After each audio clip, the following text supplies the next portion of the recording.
My name is Stephen Hamilton. I am a property developer and investor. I have a decade's worth of experience in this industry. I have suffered every low you can imagine, and I have hit all the highs that I can to the level that I am at. My journey continues, but more importantly, the knowledge that I have, I can pass on to others who can then expedite their journey in the property world and become whatever they want to become.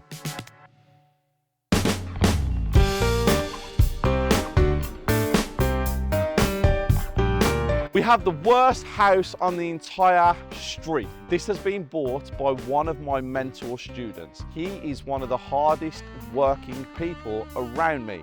Is he going full out luxury on a 3-bedroom semi? Is he going middle of the range? Is he trying to do it for as cheap as possible? All of these will be answered in this episode.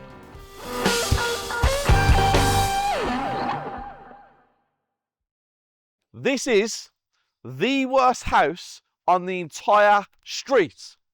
And this is a project that my mentor student has taken on. He has me by his side, he has the correct knowledge, the correct information, the money's available to be made if he follows the blueprint. So let's go and meet the man himself. Are you realizing it's a lot more work than you actually thought in your brain? Yes. And all the times you've been in masterclasses with me and I say, it's not for everybody. My name is Samson Barua. I've been in property for less than a year now. So the main purpose for joining the property circle was to have like a close-up mentorship with somebody who I can actually relate with. And it's really been amazing. Without the mentorship, I don't think I would have done this because it has boosted my confidence to a point that I know so much about property now, and it's just unbelievable. What was the strip out like? It was crazy. I just had a crazy idea to do the strip out myself just to save some cost. Not really about the cost, but just to get like attached to the property. But then it's hard work. Like I wouldn't do this again. No. I wouldn't strip it out again. No. And we had property circle members come down. Yes. We had a bunch of them. Who did we have? Can you name them? We had Jaina, we had Roberts, we had Kingsley, we had Chid, we had Ikam. All turned up. All turned Bank up. holiday Bank holiday. to help you strip out. Yes. Bought them pizza. Yeah. Treated them very, very well. But I think they all realised the amount of effort that goes into a strip out. I mean, we've got all of this rubbish here and we're still not at the strip out stage completion, are we? Yep. No, we're not. So yeah, right. Let's go inside and let's see what he's going to do to this amazing property. We have 2 rooms downstairs with the kitchen.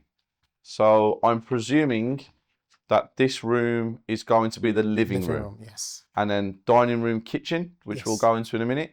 And are you knocking the wall out in there? 100%. Okay. Chimney breast, Stain. this timber.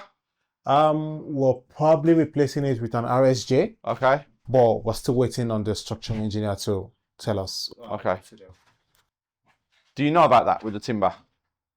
No. It won't pass. So, yes. Yeah, it was fitted a long time ago, obviously, but when you make all the changes, the inspector's going to come in and an RSJ is what's needed to be in there. And you've stripped it out yourself, and now they're finishing off the final things. Are you changing the staircase or anything? Or you just painting we it? might just paint it to Okay. make it look good. We've got to get the money right, haven't we? We've got to stay in budget. Now, I don't know if that's the skill, but I can literally walk into a building, like a dilapidated building, and just give you like the refurb cost to bang on, and it's just gonna be like a little error if you have to pen it down. But before I joined, I never knew anything about property. I never knew how to calculate the square meter of the property, the prices of refurb. I never knew anything. But now, like, I'll consider it as a skill because I can just come into a property and just tell you what the refurb cost is going to be, and it has really improved my property game. Because I know how this is going to go, because you have what it takes, which is the key. If you come through here, you can see what he was talking about. So we have another room here, which would have been a second sitting room or a dining room previously. We have the kitchen that side, and this is the wall. Yeah. This is coming out. It's coming out. Okay. To make an open plan kitchen diner, guys. Are you having an island in the kitchen, or are you going to just have the L-shaped kitchen? L-shape. I would love to have an island, Not but enough space. because or of money. budget, we wouldn't do Budget. that. Just L-shaped kitchen. Yeah, because it would work, but also a nice dining table, chairs with the kitchen that side. Make a feature of the fireplace, put a TV on there or something. Not you personally, but the new owners, because this is a flip project. He's not keeping this, guys. He's actually flipping it. And why didn't you remove this plaster off this wall? Because we're knocking it down. Exactly. There's no So point. if you come here, guys, a lot of people would have come in at the beginning, and when they was removing everything back to brick, they still do things like this because they get a little bit excited, a little bit carried away. He knows that this wall's coming out, so the amount of time and effort it takes to remove this, which he knows all about, he just knows not to do it. But a lot of people don't. They still continue to do it, and then they're like, oh, I forgot this wall was being knocked out. And he did have a lot of property circle members come and help him as well. But downstairs, we're going back to brick, which we're doing. Yeah. Full reboard, plaster, full rewire, full central heating system, new flooring in all of the downstairs. What are you doing with the flooring? What's your thought plans? So I'm thinking of using tiles. Yeah. Using tiles. Okay. All over. I remember when I first saw this project, I called Steve and told him, hey, look, I found this project, this property, and I would like to purchase the property. He was like, yeah, send me the postcode, the address, let me have a look at it.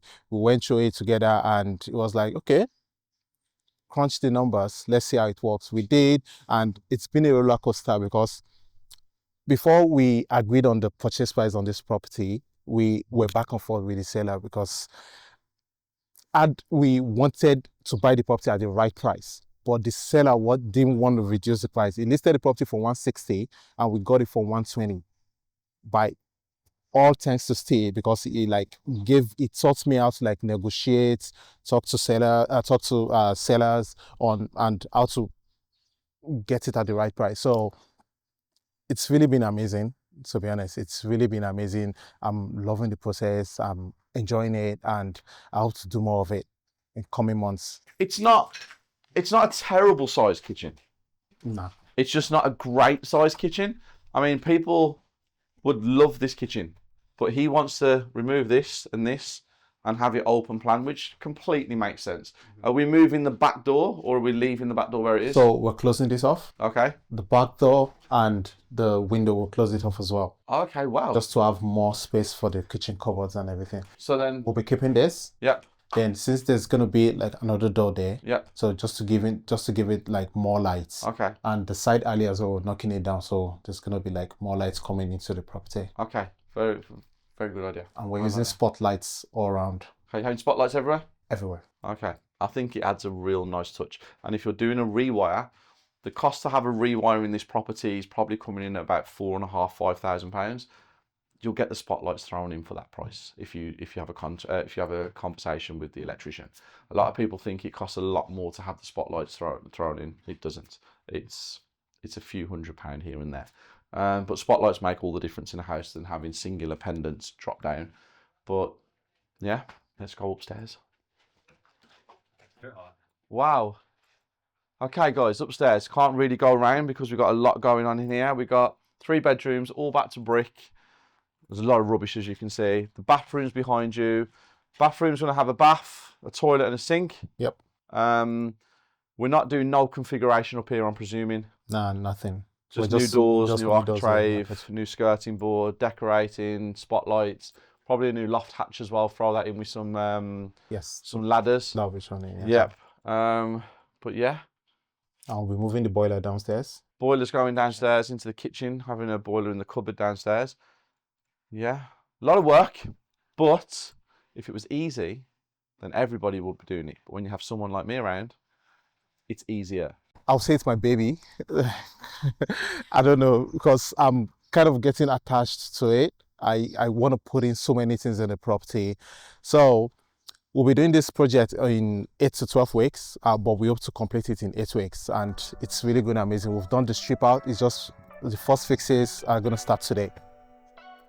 Full breakdown. You are doing the front drive, the back garden, new kitchen, new bathroom, plastering throughout the whole property, new boards, flooring, decorating, kitchen. Then you're having tiles in the kitchen, the dining room, carpets in the living room, carpets upstairs, carpets on the stairs, tiles in the bathroom. You're even rendering this property. What was the purchase price?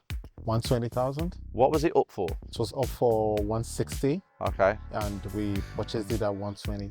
okay. So how long have you been a mentor student of mine? Less than a year, 8-9 months. Okay, and you wanted to wait until you was absolutely perfect to get your property.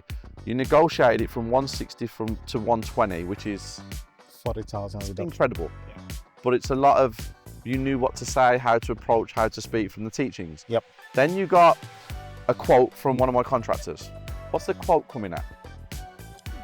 46,000. 46,000. And obviously I've always taught you to have a contingency, Yep. just in case. Okay, what contingency have you put into place with that? So my budget is 55,000. Okay, Contingencies, anything that arises, I'll be able to tackle it down. okay. So you've got £9,000 for a contingency, okay? Which is actually 20% of the budget, which is a lot better than what most people do with 10%. And the reason for that is because of the state of the property. Yeah. It's really dilapidated. So that was why I accounted for extra 20% instead of 10% as contingency. Okay.